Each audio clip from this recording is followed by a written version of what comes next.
Then we are recording. Wait, have you recorded before? You've done video before, yeah? I have done video before. Okay. How loud do you be? I just kind of project, Okay. like, stuff, and then I say whatever the video is. What the fuck? This is compassion fatigue. What the fuck is this? That's the question. Compassion fatigue, take one. Woo! Hi. I'm Courtney King. I'm Airial Clark. And we're here today to talk about compassion fatigue. It's a bitch. It's real. It's real. So where do we start? Well, we could define what compassion fatigue is to let people know what we're talking about and what they might be experiencing and not knowing that it has a name. That is a good point. Because it does masquerade as a lot of other things. People will see it as a round of depression. Some of the symptoms that come up can mimic symptoms similar to post-traumatic stress syndrome as well. But sometimes it's not either one of those, and it's this other thing that isn't even named or talked about really. And it's insidious, right? Like, if you get hit in the head, you're like, ow, I got hit in the head. It makes sense that my head is now hurting. Let me go get some ice for my head because I just got hit in it. If you're feeling stress and you can't locate the reason why you're feeling that stress, it adds an extra layer of stress. So that shit is insidious. And we're talking about ways to identify. You may be getting hit in the head like 5 times a day and not knowing it. And just feeling like shit and being exhausted and being like, I suck because I feel like shit and I'm exhausted. And you don't suck. It's not, no, you don't suck. And a lot of times people want that like the tangible, the visceral, I got smacked in the head, and really do discount a lot of the unseen things that come along with like experiencing that sort of stuff. Right. And like when we talk about getting some kind of impact, what emotional impact do things have on you? And for me, as I work with women, I'm really focusing right now on how we are being inundated with things that have emotional impacts on us. And we're often educating our peers or our supervisors or our partners who maybe aren't women to let them know, I'm being impacted all day, every day. And it's a double-edged sword, right? Because we want these stories told. We want what we're exposed to come to more light, so we get more understanding, and there's an emotional cost. Yes. Like my experience with it is a little bit different because like I work in organizing and like coaching people around organizing situations. So my training on it, aside from my own personal experience with it, is based in helping defend against compassion fatigue because I work in a helping industry. And a lot of helping industries are centered around things that are traditionally seen as like women's labor and a lot of caring and caretaking and giving a fuck about somebody else. And you're spending all this energy outward, and it's very easy to forget how to turn some of that caring back inward to yourself. So a lot of my background in it is like from professional well-being standpoint and how to not have the wheels fall off. But it's something that I think is valuable across the board, like for women, for people in caring professions, for anybody who spends an inordinate amount of time caring for other people, which ideally it would be a lot of people. Like compassion, that's a thing you would like to think that people have in this world. Right. Sometimes. Right. Maybe. But you get tapped out.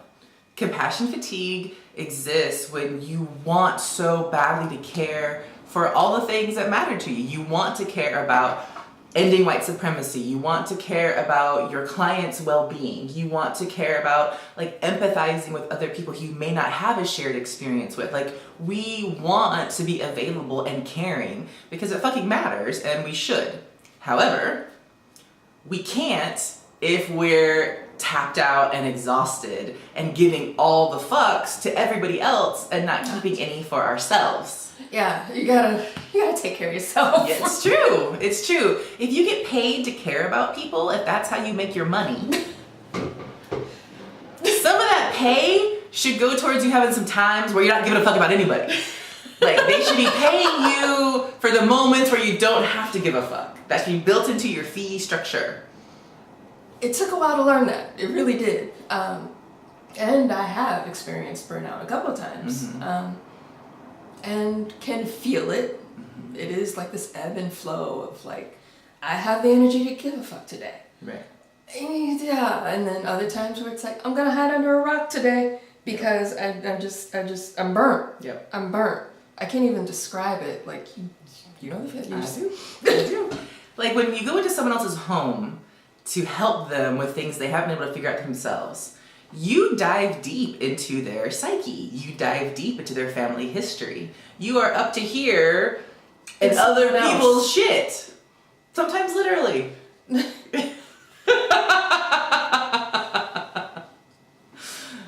It happens. It happens to everyone at least once in their life. No judgment. No judgment. Life happens. Yep. You roll with it. Yep. Just do it. And that person who asks for help is already doing a huge amount of service for themselves. Oh, they're taking a huge step to do that. And that is why, like, even if I am literally stepping hip deep into shit, there is no judgment because the person has taken the step to say, hey, can you help with this? Right. And I'm here for that. Yeah. I am like cheerleading you. I have got your back. I am so happy you're reaching out and like, go you. Yeah. Yeah. And that shit's exhausting. It is. It is. And like when you qualify it as something being called women's labor, or we traditionally think that women are just naturally more caring or just naturally. No. Not always. No, that's not a a thing. socialization. Yeah, it's a complete conditioning. And it's bullshit because then it gets undervalued and underpaid because you're just going to do it anyway. Why would we pay you for it? That's just how you are. No. No. Yeah. So There's that. There's that. So that also brings you to the point of like, I first came into the understanding of compassion fatigue when I was studying minority stress theory in grad school. And minority stress theory talks about how much extra effort people who have a marginalized identity or multiply marginalized identities, how much effort it takes to just go through your day. If you're constantly being questioned about your humanity, your competency, your right to exist, all these different things that you have to, contend with to fucking function. Just to function. So minority stress talks about how there are actual health risks to people who are inundated with negative messages about themselves or an identity they share. Yeah. So if you're, watching television and you're seeing people who you relate to just get their asses beat all the time, that's stressful. Yeah. If you're the only woman on your team at work, that's stressful. Oh. Yeah. If you're parenting and maybe you're a queer parent or a single parent or some kind of parent that has a marker of difference, more stress than just regular fucking parenting. And I say regular, I mean less marginalized. There's not really something as regular. But we have to be able to acknowledge those things impact us and they can lead to this complex idea of compound stresses. Sometimes it's called secondary trauma or visceral trauma. No, vicarious trauma, not visceral. Well, they actually talk about this in mental health first aid as well. Because having trauma happen once to the person who's experienced it leaves all the markers of trauma. There's secondary trauma, which comes up like if you have to testify in a court case, possibly about an assault that happened to your person. You experience that again, or like if you see news stories.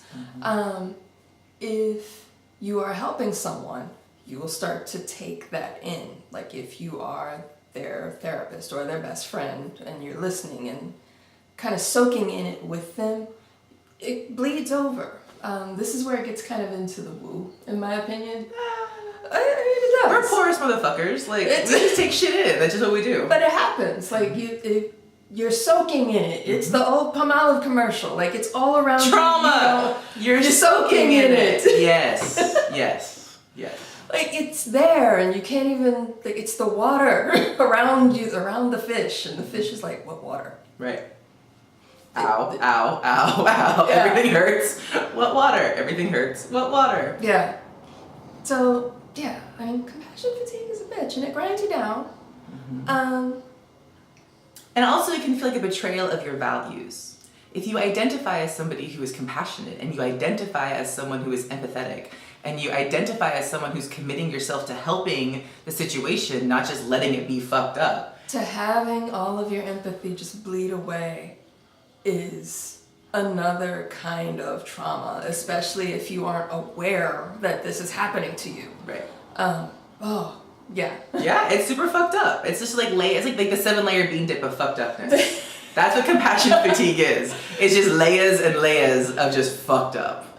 And like I think we're reaching like the bean dip layer Really? in this conversation. Down. Yeah. All right.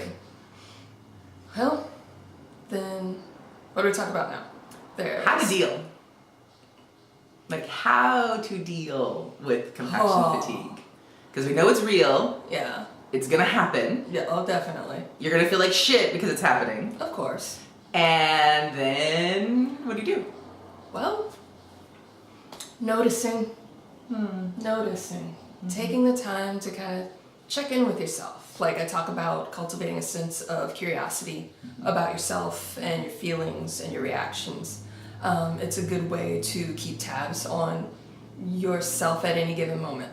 So notice when your compassion is starting to bleed away. Notice when you start to get really dour and pessimistic.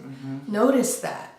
You know, and it's okay to be that sometimes. It's not like we're like laying judgment on that. Fuck the secret, by the way. You're not manifesting shit because you're having a hard day. Just saying. Like sometimes a hard day is just a hard day. Right. It's just, let it be. Yeah. Let it be. It's not good. It's not bad. It just is. Oh, all right. But like, just I have feelings on that.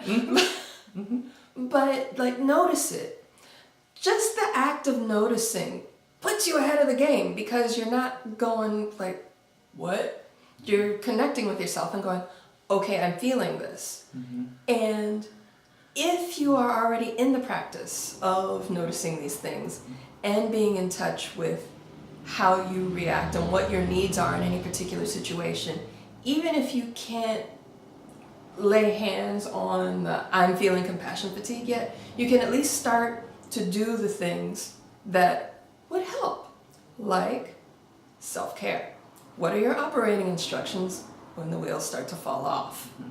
Because it's okay that they're falling off. Like the shame spiral that we get set into is what sabotages self-care. Man, fuck shame. Sorry, had to say that one. Right? So noticing is also a process of not shaming, right? That's the trick. Yeah. It's that you can notice it and then shame the shit out of yourself, not helpful. No. If you notice with an idea of curiosity, non-judgment, maybe, okay, I'll judge my shit later. You can put it to the side. Right, you can always judge.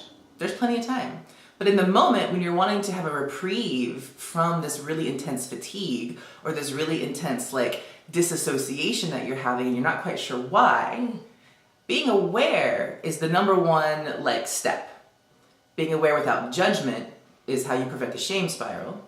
And then 3, already having an idea of what works for you. Like I don't know what works for me would work for Courtney, and what works for Courtney might not work for me. Like, were you like cake and hot tubs for a minute? Like that was your thing? Yeah, cake and hot tubs was my thing. And then like you introduced me to like heavy bags, which was amazing. Yeah. That was cathartic. Yeah. Right. Oh. We all have our own things. It's okay. Yeah. Yeah. Right. So sometimes I need to go hit things, and preferably things that, you know, aren't humans. So I will go and just spend some time just getting my energy out through my fists, and really kind of, it helps me grieve sometimes. Sometimes what I need to do to get out of compassion fatigue is grieve. There's an underlying sadness that seems so overwhelming, I just don't want to face it. And sometimes I'm not resourced enough to face it. Otherwise, I'm not effective when I do have the resources. Yeah. I mean, mine just worked for me. Like if you asked me how, I wouldn't necessarily be able to tell you how. Right. But I know there's some like directing a lot of the nurturing back towards myself that I feel like I've spent out. Like relearning how to do that. Right. Starting at the first circle, which is me. Right. And then kind of working back out and rebuilding those layers. Yeah.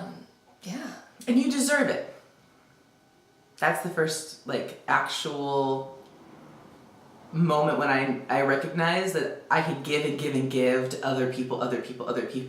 And somehow that was turning into something like self-flagellation or martyrdom or I give and I give and I give and I never get. Well then bitch, give yourself something. Try that shit out. Like, I have 5 fucks to give. One should go to me. Just one. This is a good one. Right? I mean, just think it like the martyrdom. Like the problem with crucifying yourself is that you gotta get somebody else to drive that last nail in. That's so graphic.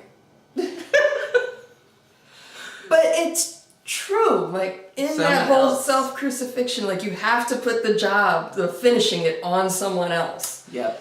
I did this and you're doing it to me. Step back, just step back. Yeah, totally. Yeah. And also in this gendered conversation of how different people are socialized or conditioned to handle stress or handle fatigue, women are often taught that we have to enroll other people in our processes for them to count. It's hard for us to be self-referencing. It's hard for us to see ourselves as a self-fulfilling system. We often need other people to tell us that we matter or that we exist. And I exist just right now without anybody else. And like my heart is beating and I'm sad and I'm angry and shit's fucked up and I'm super committed to making things different. And I might need a break sometimes to restore myself. Yeah. And that's 100% okay. Step back. Just step back. Yeah. And if you're someone who goes super fast, like me personally, I go and go and go. And I'm kind of a momentumous person. Like I go and I go and I go and I go and I go. And I get scared when I'm supposed to take a break. Because what if I lose all my momentum? So that creates like this feedback loop inside myself of never slowing down and never pausing.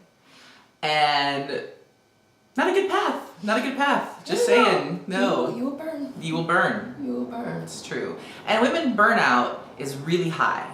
Like we used to say that compassion fatigue was reserved for people in the medical profession. And they were like, oh wait, no, add veterinarians. They got added next. And then, okay, people in any kind of caretaking role, they have compassion fatigue. Okay, anybody in a helping profession, okay, they have compassion fatigue. All right, everybody is totally able to have compassion fatigue, especially if you're processing fucked up shit. And I think collectively as a, species, we're processing fucked up shit pretty regularly. And with increasing frequency and speed, like it's snowballing. There's no slowing down. So you have to actively like press the pause button for yourself and tap out when you need to. Yeah. So we recommend, after you watch this video, to take some inventory of how are you doing? Like, are you feeling a huge amount of angst? Maybe some aggression might be in there.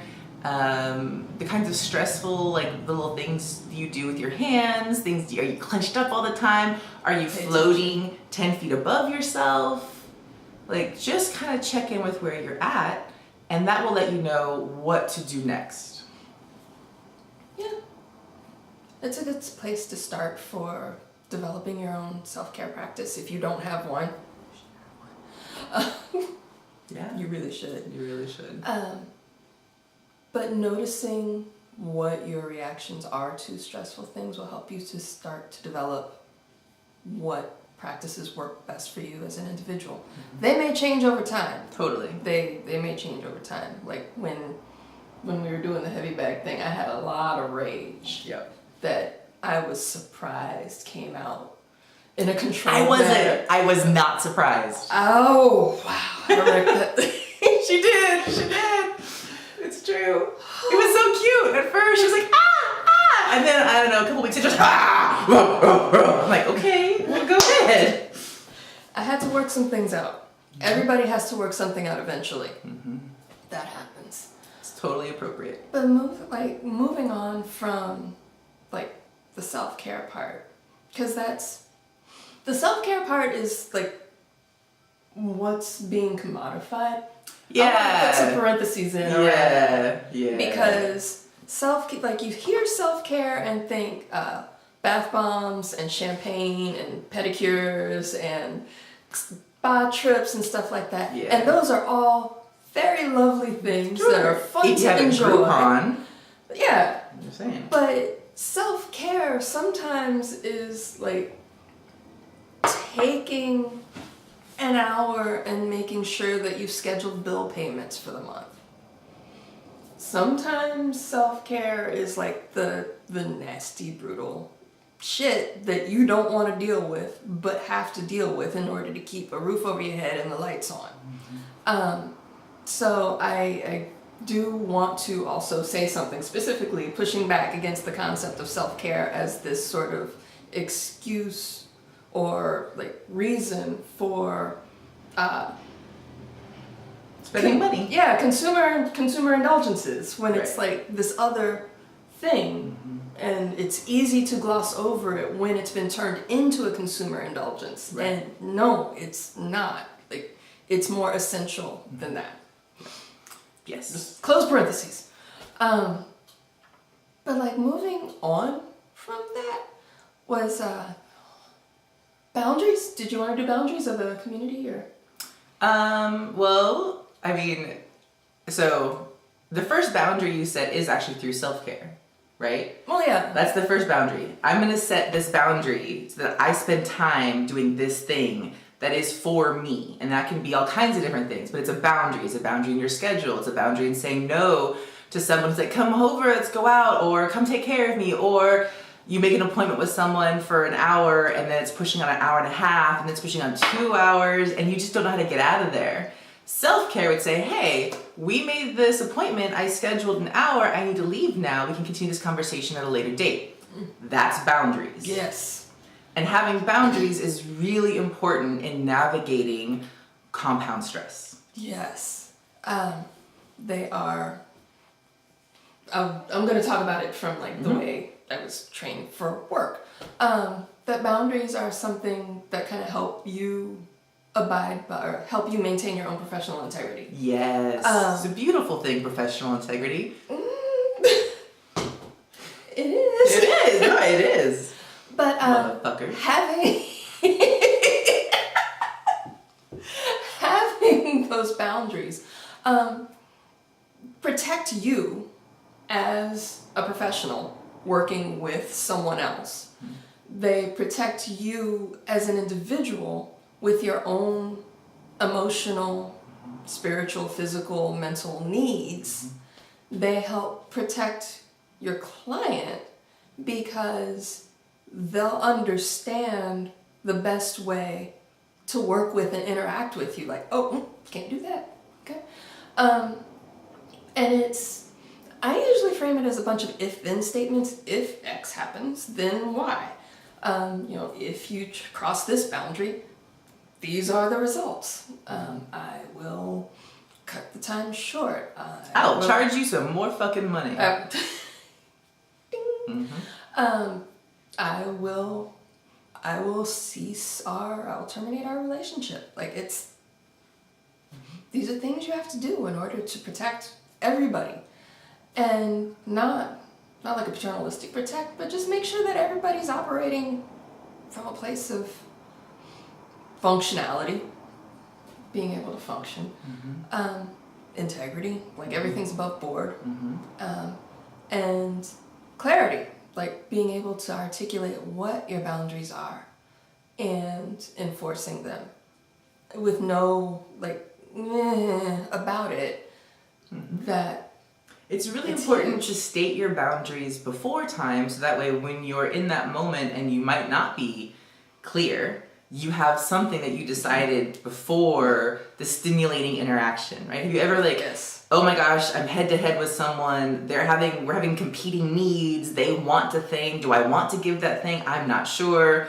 Oh wait, there's this thing I created called agreements that I can Client refer agreement. back to that says, as the provider of this service, I agree to do these things. As the client, you agree not to do certain things or whatever. And in the moment, it can get really hard. But if you already have pre-established agreements, those are your boundaries. And when you're in that emotional moment, which is fine, it's totally normal to be in an emotional moment, but it's really great to have a bedrock or have something, an artifact that you can refer back to and say, this is our agreement. Something that was created, decided upon, and like put into place when you had a cooler head, when you were more grounded, because that lets you get involved, that lets you get into the moment, because you know that Vince is there. Like, okay, there we go. Yeah, right there. Yep. And if you're somebody with a marginalized identity doing business or having clients, people who have maybe a non-marginalized identity, like if you're a woman of color doing business with a white guy, there's some power dynamics at play. And that's a thing that it's really beautiful to have anticipated. Like, oh, men have a tendency to not listen to me. Not because I'm not awesome or competent, but because they think their opinion trumps my expertise. Yeah. Shit happens all the time, right? It's really important to have a set of boundaries to protect you from that asshole-ish behavior. Because that's some asshole behavior. But they have. They've learned a lot. They've learned how to get away with shit. That's what they've learned. It's true. So women who are in leadership positions, and I think of providing service as being a leader. If you are the person who's doing the deciding and the strategizing, and they're coming to you because you have a skill set that they don't have, you're leading that relationship. Like customer service, okay. I prefer it when I employ someone to do a thing for me that I can't do, that they feel like, yeah, they know what the fuck they're doing. And if I'd be like, well, what about this, and this? It's like, okay, well, let's negotiate it. We can talk about it. Your input matters. However, this is what my agreements are. These are my professional boundaries. And you may say to someone, well, we agreed to this, but I'm willing to give you X, or I'm willing to go outside of this. Do that with a clear head. Don't do that in a triggered state. Don't do that when you're feeling emotionally exhausted. And like you could be like actually asking for a lot more consideration from someone if they're asking you to do something outside of your like parameters of service. It's okay to negotiate and say, oh, this thing you're asking for seems like a lot. Let me think about it and I'll get back to you. You never have to respond in the moment. As the professional, you get to create your own time frame. And this is an example of fluid boundaries. I love those. Yeah, it's like stuff can change. You know, this is the way things are until they're not. Yeah. But deciding on the until they're not doesn't happen in that heightened state. You're able to approach it with clear eyes, clear head. Right. And then make decisions accordingly. Yep. Yeah. That's all it really is. Yep. So this is just one example of how setting boundaries is a part of preventing compassion fatigue. Because if every time a client says, oh, I'm in need, I'm having a hard time, can you be compassionate to me and provide me with something that maybe you wouldn't have otherwise? You have a way to go. Yeah. That's not in our agreement. Mm-hmm. It is a way actually to externalize the no. Yep. A lot of times people have a hard time with the no because it's like, I'm telling them no, you're not saying no. Your agreements are saying no for you. Yep. Like, sorry. Yep. Yep. Because then when you want to give compassion, it's a choice, right? The hardest part about like being a compassionate person is when you're not in choice about it. When it feels compulsive or compulsory, like you have to, that's just setting you up for a whole bunch of stress. Yeah. Like it has to be given freely. Yeah. From your heart. Yeah. Otherwise it's just kind of like, Well, it's just a bunch of bullshit. And that's not showing up in the best way for your client or yourself. Mm-hmm. Yeah. There's lots of ways that we talk about in the labs that I teach, the women's leadership labs, we talk a lot about understanding your best interest. Like, no one else is going to have your best interest at heart. You have to be your advocate. You have to love you, and you have to do less for other people and more for yourself, which seems so counterintuitive. But when you're in a leadership position, when you are an entrepreneur, when you are the person providing a service that maybe only you really can provide, because it's your idiosyncratic, unique perspective, it's you bringing your lived experience to your skill set, people are coming to you for that. That means you have to love on yourself in a certain kind of way, because people will just want and want and want, and you get to keep something for yourself. For yourself, yeah. It's really important. Especially like learning how to not give a fuck about like other people's, your crisis is not my emergency. Like your poor planning does not constitute an emergency on my part. It does not. Does not. It's not. I have teenage sons. I say that shit all the time. But it's true. I mean, it really is. Mm-hmm. And like, it makes me think of like one of the things that they taught us when we were going through coaches training was like, you can't want something for them more than they do. Right. You're working with a client, getting their bedroom together. I can't want that bedroom more than the client does. They have to want it, and I have to facilitate it. Like the two different things. Yeah. So yeah, that is also part of not really giving a fuck. You're detached from outcomes. Mm-hmm. Yeah, the outcome part is you can offer strategic support. You can lay the foundation for someone, but you can't walk it for them. And you can't take it personally when they don't do it. It's not a reflection on you. It's really not. You can just like, look, I did what I'm supposed to do. You do it. I don't give a fuck. You paid me anyway, right? It's an opportunity to figure out what doesn't work for you. Yeah. Like, I'm always looking at things as a learning opportunity. Oh, you didn't do this thing. What stopped you? What got in your way? It's a chance to figure out like what doesn't work for you so we know not to do that again. And they'll do it again. It's true. Sometimes the light bulb goes off and they go, oh, it's beautiful when that happens. Nice. It really is. That is beautiful. So, if compassion fatigue is something you're like curious about, want to know more about, Courtney wrote a fantastic essay. I did. It's really, in my mind, I like reading things because she anticipates, like sometimes like, I got that for you. Here, check this out. So check out her essay. It's on Patreon. So if you want to read the essay, I will put a link below and you can sign up for the Patreon. I have been, like, how deep am I now? I'm probably 4 or 5 months deep with long form essays on a variety of topics. Mm-hmm. Like I talk about habit versus ritual. Mm-hmm. I talk about compassion fatigue. What else do this month I'm doing like being kind to your future self. Lots of things around organization and life transitions because that's my jam. Mm-hmm.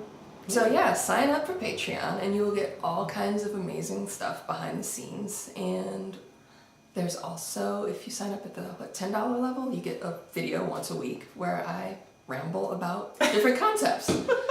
Like last week I did decision fatigue. And then, decision paralysis and...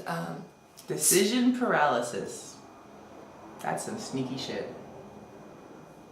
Join Patreon, you can watch the video about it. And then Swedish death cleaning. I love that. Wait, Swedish death cleaning? Yeah. Okay. The biggest transition there is. All right. It is. All right. No, I feel it. Is there a soundtrack? Is there like death metal to go with a death cleaning? Because that's what I thought of, like Swedish death cleaning, Swedish death metal. Okay. Only if you want. And if you're into more practical strategies that I've suggested, I have a class tomorrow night in my women's leadership development training. Micah and I are teaching about compassion fatigue Wednesday, February 7th. February 7th. The date. At the East Bay Community Space, and I'll put a link to that below as well. And if you're really into this concept of how to not give a fuck, I have an online coaching program that's opening up on the 14th of February. You can meet a cohort of women who are all working to give less fucks or to allocate their fucks more satisfyingly for themselves. And then we'll also be teaching a weekend edition of How to Be a Woman and Not Give a Fuck at the center in SF on February 18th. It's our first time doing a weekend workshop. It'll be a bit longer than our weeknights. And Micah and I are stoked to have y'all for like a good 3 hours. We can get through so many fucks. It's gonna be great. Yeah. Yeah. That would be awesome. Yeah. I'm going to tomorrow. Yay! But yeah, basically the takeaway from all this is that each person on the face of this earth has like a finite amount of fucks to give. Yeah. They are not unlimited, and you get to choose. You get to decide what you spend your fucks on. Yeah. So. And if you don't choose, you're gonna be really fucking tired. You really will. You really will. It's true. All right. All right. Bye. Yay! How long was that?